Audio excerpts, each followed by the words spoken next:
Vocês sabem o que mantém 1,4 bilhão de chineses alimentados todos os dias? Não é a China, são as fazendas do Mato Grosso, do Paraná, do Rio Grande do Sul, e sabem o que financia a nossa infraestrutura, nossos empregos, nossa transição energética? Não é Washington, é Pequim. Estamos vivendo a construção silenciosa do eixo geopolítico mais poderoso do século XXI, e a maioria das pessoas ainda não percebeu que o jogo mudou completamente. Vamos começar pelo básico, pelo que realmente importa para qualquer nação: comida. Quando falamos da relação entre Brasil e China, muita gente pensa que é apenas comércio, compra e venda, negócios como qualquer outro. Mas isso é uma ilusão perigosa. O que temos aqui é algo muito mais profundo, muito mais estrutural. A China transformou o Brasil no que eu chamo de órgão externo do seu sistema de sobrevivência nacional. Não estou exagerando. Em 2026, o Brasil fornece mais de 75% de toda a soja importada pela China. 75%. 3/4 do que alimenta os porcos chineses. O que produz o óleo de cozinha chinês. O que sustenta a proteína animal que mantém a estabilidade social de um país com mais de 1 bilhão de habitantes vem daqui. E não para na soja. Estamos falando de 45% de toda a carne bovina importada pela China. Pensem nisso por um segundo. Se amanhã, por qualquer razão geopolítica, climática ou econômica, o Brasil interrompesse essas exportações, a China não enfrentaria apenas inflação nos supermercados. Seria um colapso alimentar. Estamos falando de desabastecimento em massa, pressão social, instabilidade política. O Partido Comunista Chinês sabe disso melhor do que ninguém. A segurança nacional chinesa literalmente cresce nos nossos campos. Cada hectare de soja em Mato Grosso é, na prática, território estratégico chinês. E eles sabem disso. Mas essa dependência não é unilateral, e aqui está o ponto crucial que muitos analistas ignoram. O Brasil depende da China tanto quanto a China depende do Brasil. 30% de todas as nossas exportações agrícolas vão para um único destino: China. 30%. O agronegócio brasileiro, que é a locomotiva da nossa economia, que gera superávites comerciais quando tudo mais está sangrando divisas, que emprega milhões de pessoas direta e indiretamente, esse setor inteiro depende fundamentalmente da demanda chinesa. Se Pequim decidisse amanhã comprar de outros lugares, diversificar fornecedores, reduzir importações, o agronegócio brasileiro entraria em colapso em questão de semanas. Teríamos montanhas de grãos apodrecendo, frigoríficos fechando, cidades inteiras no interior entrando em depressão econômica. Essa é a natureza real da interdependência estratégica. Não é uma relação de igual para igual no sentido tradicional, mas é uma relação onde nenhum lado pode abandonar o outro sem sofrer consequências catastróficas. É como dois alpinistas amarrados pela mesma corda numa parede vertical. Se um cai, o outro vai junto. E isso cria uma estabilidade paradoxal, uma garantia mútua de que ambos os lados vão proteger essa relação acima de quase tudo. Agora vamos sair dos campos e entrar nas plataformas de petróleo. O Brasil descobriu há algumas décadas um tesouro embaixo de quilômetros de oceano e camadas de sal, o pré-sal. São reservas gigantescas de petróleo de alta qualidade, mas numa profundidade que exige tecnologia de ponta, investimentos colossais, expertise que poucas empresas no mundo dominam. A Petrobras se tornou líder mundial em exploração de águas profundas. Mas desenvolver esses campos sozinha? Impossível. O custo é astronômico, o risco é imenso, e o Brasil precisava de parceiros com capital pesado e apetite por projetos de longo prazo. Entram os chineses, empresas estatais chinesas como CNOOC e CNPC compraram participações significativas nos maiores campos do pré-sal brasileiro. Estamos falando de Libra, de Búzios, campos que produzem centenas de milhares de barris por dia. Mas isso não é apenas investimento estrangeiro comum, é propriedade compartilhada de ativos estratégicos. Os chineses não estão apenas comprando petróleo brasileiro, eles são donos de pedaços das reservas brasileiras. Têm direito direto sobre a produção, sobre as decisões operacionais, sobre o futuro energético do Brasil. E o que a China ganha com isso? Primeiro, acesso garantido a petróleo de qualidade, fora do controle da OPEC, fora do Oriente Médio volátil, fora das rotas marítimas que os Estados Unidos podem bloquear. O Brasil se tornou o maior fornecedor de petróleo para a China entre todos os países que não fazem parte da OPEC Plus. Isso é segurança energética pura. Se amanhã os americanos decidirem fechar o Estreito de Malaca, por onde passa a maior parte do petróleo que vai para a China, Pequim ainda tem o petróleo brasileiro atravessando o Atlântico. É uma apólice de seguro geopolítico. Mas tem mais. A China não está apenas comprando acesso, está absorvendo tecnologia. A Petrobras desenvolveu ao longo de décadas conhecimentos únicos em exploração de águas ultraprofundas. Os chineses, ao se tornarem parceiros nesses projetos, ganham acesso a essa expertise, aprendem os processos, copiam as tecnologias e depois aplicam isso nas suas próprias plataformas no Mar do Sul da China. É transferência de conhecimento estratégico disfarçada de parceria comercial. E aqui está a ironia brutal para os Estados Unidos. Eles passaram décadas tentando pressionar o Brasil a manter a Petrobras como empresa aberta ao mercado, privatizar, atrair capital internacional. E conseguiram em parte. Mas quem entrou com força total não foram empresas americanas, foram empresas chinesas estatais. Washington abriu a porta e Pequim entrou. Agora vamos para algo que aconteceu nos últimos 2 anos e que mudou completamente o jogo industrial no Brasil. Vocês lembram quando Ford fechou suas fábricas aqui? Quando General Motors reduziu operações? Aquilo foi vendido como tragédia econômica, desemprego em massa, fim de uma era. E foi tudo isso. Mas também foi uma oportunidade que os chineses agarraram com as duas mãos. BYD e Great Wall Motors não apenas entraram no mercado brasileiro. Elas ocuparam fisicamente as fábricas que os americanos abandonaram. O complexo industrial em Camaçari, na Bahia, que era da Ford, agora é o maior hub da BYD fora da Ásia. Não é uma montadora qualquer. É a gigante chinesa de veículos elétricos, a empresa que está redefinindo a indústria automotiva global, que vendeu mais carros elétricos que a Tesla. E ela escolheu o Brasil como sua base para conquistar toda a América Latina. Pensem na narrativa que isso cria. Durante décadas, o discurso anti-China no Brasil se baseava em eles só vendem produtos baratos que destroem nossa indústria. Era um argumento que funcionava, que tinha apelo popular, que mobilizava sindicatos e empresários, mas agora são as empresas chinesas que estão criando empregos brasileiros. São fábricas chinesas que estão contratando engenheiros brasileiros, técnicos brasileiros, operários brasileiros. É dinheiro chinês que está salvando cidades industriais inteiras que os americanos abandonaram. A narrativa virou completamente. E mais, o Brasil se tornou a plataforma da China para toda a América Latina. Produtos made in Brazil, mas com tecnologia chinesa, com capital chinês, podem entrar em mercados latinos com tarifas muito menores do que produtos diretamente chineses. O Brasil é o cavalo de Troia chinês para todo o continente. E se o governo brasileiro decidir fechar as portas para a BYD, para a Great Wall, o que acontece? A China perde acesso a 300 milhões de consumidores latino-americanos. Perde a cabeça de ponte industrial no hemisfério ocidental. Perde bilhões em investimentos já realizados. Mais uma vez, interdependência absoluta. O Brasil precisa desses investimentos, desses empregos, dessa transferência tecnológica. A China precisa dessa plataforma, desse acesso ao mercado, dessa presença industrial nas Américas. Mas talvez a parte mais revolucionária, mais profundamente geopolítica dessa relação seja algo que acontece nos bastidores do sistema financeiro internacional. Algo que a maioria das pessoas não vê, não entende, mas que pode ser a mudança mais significativa da ordem global desde o fim da Segunda Guerra Mundial, a desdolarização. Desde 1944, desde Bretton Woods, o dólar americano é a moeda do comércio internacional. Se o Brasil quer vender soja para a China, tradicionalmente, a transação acontece em dólares. O Brasil recebe dólares, a China paga em dólares. Os bancos intermediários usam o sistema SWIFT controlado pelos americanos. Isso dá aos Estados Unidos um poder descomunal. Eles podem sancionar países, congelar ativos, controlar fluxos de capital, vigiar transações. O dólar não é apenas uma moeda, é uma arma geopolítica. Brasil e China decidiram mudar isso.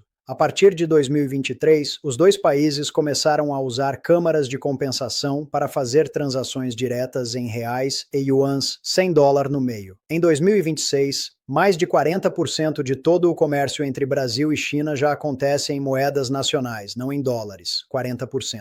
É uma mudança tectônica. O Banco Industrial e Comercial da China, o ICBC, montou uma central de compensação aqui no Brasil. Agora, uma empresa brasileira pode pagar uma empresa chinesa diretamente em reais, que são convertidos em yuans, sem passar por Nova York, sem tocar no sistema americano, sem deixar rastro que a NSA ou o Tesouro Americano possam rastrear ou bloquear. Para os Estados Unidos, isso é um pesadelo estratégico. É o fim da onisciência financeira americana. É a erosão do poder do dólar. Mas essa mudança tem custos e riscos. Quando você usa o dólar como moeda intermediária, ele funciona como um amortecedor. Se a economia brasileira colapsa, os efeitos sobre a China são filtrados pelo sistema financeiro global em dólares.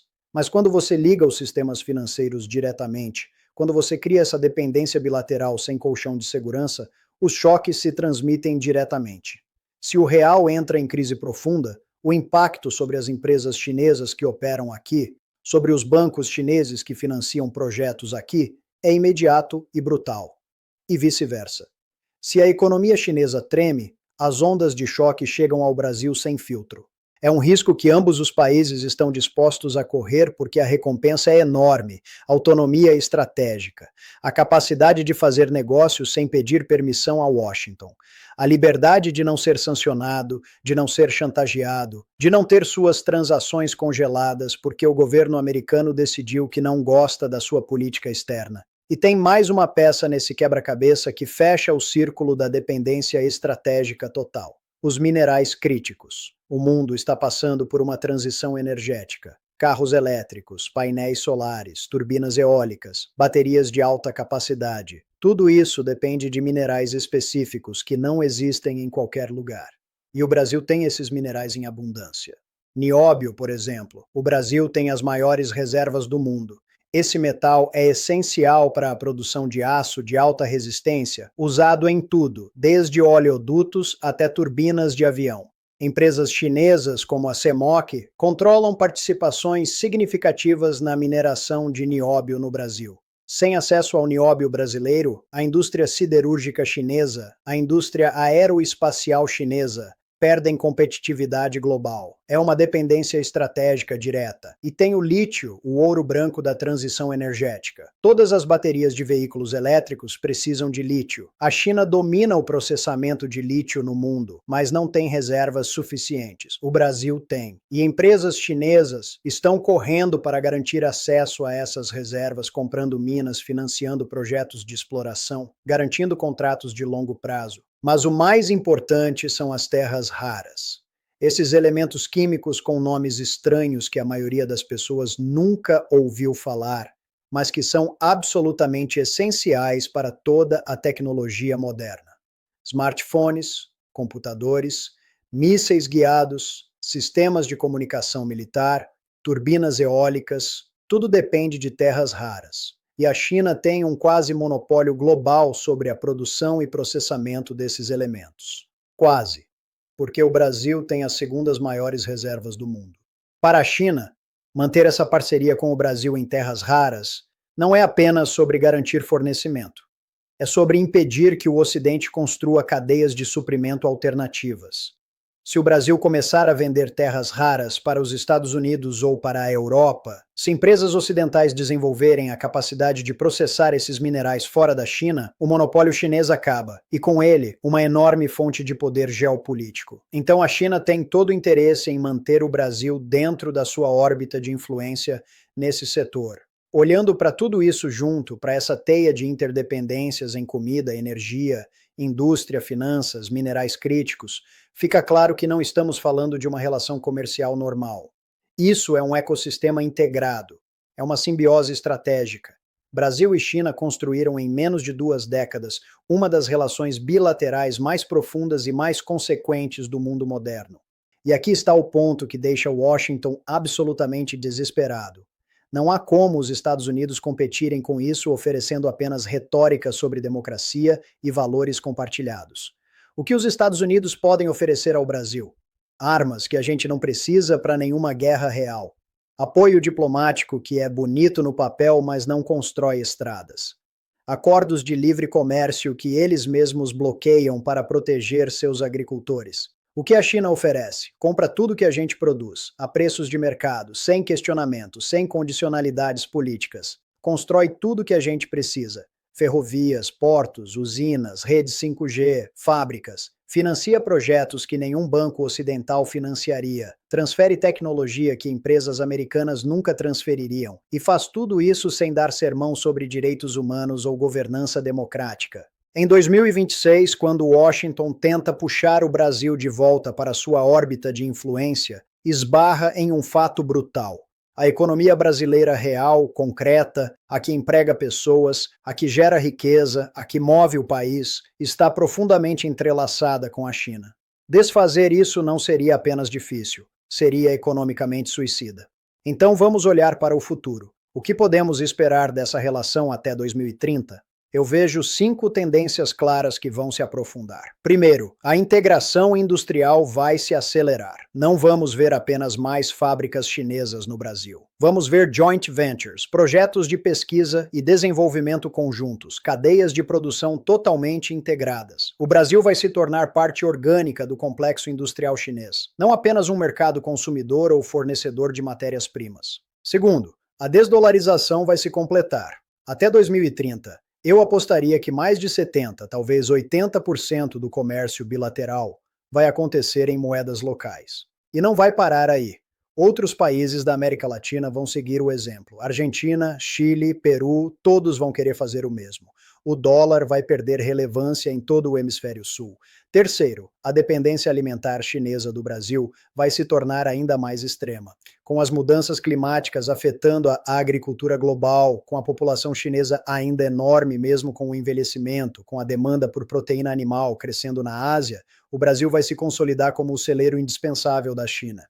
E isso vai dar ao Brasil um poder de barganha geopolítico que nunca teve antes. Quarto, vamos ver conflitos crescentes sobre tecnologia e dados. À medida que empresas chinesas controlarem mais infraestrutura crítica no Brasil, redes de telecomunicação, sistemas de energia, portos inteligentes, os Estados Unidos vão aumentar a pressão. Vão acusar essas empresas de espionagem, de ameaça à segurança nacional, vão exigir que o Brasil escolha um lado. E o Brasil vai ter que navegar essa pressão sem destruir a relação com a China. Quinto, e talvez mais importante, vamos ver uma mudança na autopercepção brasileira. O Brasil vai parar de se ver apenas como um país em desenvolvimento eternamente na periferia do sistema. Vai começar a se ver como um dos polos de um mundo multipolar, como um ator estratégico indispensável na reconfiguração da ordem global. Essa mudança de mentalidade vai ser tão importante quanto qualquer mudança econômica. E tudo isso vai acontecer enquanto os Estados Unidos assistem impotentes e furiosos, porque a verdade brutal é que Washington perdeu a América Latina sem disparar um tiro, sem uma invasão, sem um golpe. Perdeu oferecendo muito pouco, muito tarde, enquanto a China oferecia muito imediatamente. A estratégia americana na América Latina sempre foi baseada em dominação e subordinação. Apoiar ditaduras quando convinha, derrubar governos quando não convinha, impor políticas econômicas através do FMI e do Banco Mundial, tratar a região como quintal, como periferia automática do império. Funcionou por décadas porque não havia alternativa, mas agora há. A China não pede que o Brasil mude seu sistema político. Não exige reformas estruturais dolorosas. Não condiciona investimentos a políticas de austeridade. Não trata o Brasil como subordinado. Trata como parceiro porque precisa do Brasil tanto quanto o Brasil precisa da China. E isso está levando Washington à loucura. Eles veem a influência americana na América Latina evaporando em tempo real. Veem países que durante um século orbitavam automaticamente em torno dos Estados Unidos, agora tomando decisões independentes, fazendo acordos com a China, comprando equipamento militar russo, ignorando pressões americanas. Em 2030, quando olharmos para trás, vamos ver os anos 2020 como a década em que a América Latina finalmente se libertou da hegemonia americana, não através de revolução ou confronto, mas através de pragmatismo econômico. e o Brasil terá sido o pivô central dessa transformação. Claro, nada disso é sem riscos. A dependência excessiva de um único parceiro comercial é perigosa, mesmo quando esse parceiro é a China. Se a economia chinesa entrar em crise profunda, se houver um colapso imobiliário descontrolado, se a transição demográfica chinesa criar problemas econômicos insolúveis, o Brasil vai sofrer junto. Nossa resiliência econômica fica comprometida quando 75% da nossa soja vai para um único destino. E há o risco geopolítico direto. Se houver um conflito militar entre Estados Unidos e China sobre Taiwan, o Brasil vai ser forçado a escolher um lado. E qualquer escolha vai ter custos enormes. Se ficarmos com os Estados Unidos, perdemos acesso ao mercado chinês e décadas de investimentos evaporam. Se ficarmos com a China, enfrentamos sanções americanas, bloqueio financeiro, isolamento no Ocidente. A sabedoria estratégica vai estar em diversificar sem romper, fortalecer laços com a União Europeia, com a Índia, com outros mercados emergentes. Não colocar todos os ovos na cesta chinesa, mas também não jogar fora a cesta. É um equilíbrio delicado que vai exigir uma diplomacia sofisticada que, honestamente, o Brasil nem sempre demonstrou ter. Mas mesmo com esses riscos, a direção está clara. O eixo Brasil-China é uma realidade geopolítica consolidada. Não é uma tendência passageira, não é uma moda diplomática. É uma reestruturação fundamental de como o poder e a riqueza se organizam no planeta. É a ascensão do Sul global não apenas como retórica, mas como realidade econômica concreta. E para quem ainda duvida da importância disso, deixa eu colocar em perspectiva. Em 1990, o comércio entre Brasil e China era praticamente zero. Literalmente algumas centenas de milhões de dólares. Em 2000, tinha chegado a alguns bilhões. Em 2010, tinha explodido para dezenas de bilhões. Em 2026, estamos falando de mais de 150 bilhões de dólares anuais em comércio bilateral. Em uma única geração, construímos uma das maiores relações comerciais do planeta a partir do nada. E não é só quantidade, é qualidade, é profundidade, é interdependência estrutural. É uma relação que sobreviveu a mudanças de governo nos dois países, a crises econômicas globais, a uma pandemia, a tensões geopolíticas crescentes. Sobreviveu porque está ancorada em necessidades reais, em complementaridades genuínas, em interesses mútuos fundamentais.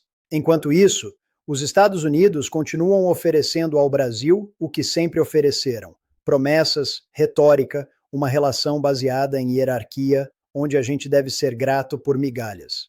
E se espantam quando a gente prefere uma relação onde somos tratados como essenciais, onde nossa agricultura não é uma ameaça a ser contida, mas um recurso a ser valorizado, onde nossos minerais não são espólio a ser extraído, mas ativos a serem desenvolvidos em parceria. O século XXI não vai ser americano, não vai ser chinês, vai ser multipolar. E o Brasil, pela primeira vez na história moderna, tem a chance de ser um dos polos desse mundo multipolar, não através de poder militar, que nunca foi nossa força, mas através de poder econômico, de recursos naturais estratégicos, de posição geográfica privilegiada, de capacidade de articular o Sul global. E essa chance existe porque a China nos vê como parceiro indispensável. Não porque somos amigos, não porque compartilhamos ideologia, mas porque precisam de nós tanto quanto precisamos deles. É uma parceria cínica? Talvez, mas é uma parceria real, concreta, que está transformando o Brasil de uma forma que décadas de alinhamento automático com Washington nunca transformaram.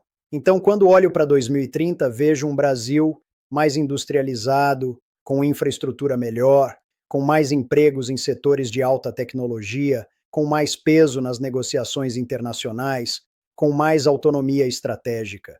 Vejo um Brasil que finalmente aprendeu a jogar o jogo geopolítico de verdade, não como peão, mas como jogador. E vejo os Estados Unidos cada vez mais isolados no hemisfério que sempre consideraram seu por direito divino, descobrindo tarde demais que arrogância e negligência têm consequências. que não dá para tratar países como subordinados por décadas e esperar lealdade automática quando um competidor sério aparece oferecendo respeito e oportunidade. A aliança Brasil-China não é perfeita. Tem contradições, tem riscos, tem desafios que vão precisar ser gerenciados com cuidado. Mas é real, é poderosa e está redefinindo o equilíbrio de poder global. E quem não entender isso, quem ainda achar que isso é apenas comércio temporário ou conveniência passageira, vai acordar em 2030 num mundo que não reconhece mais.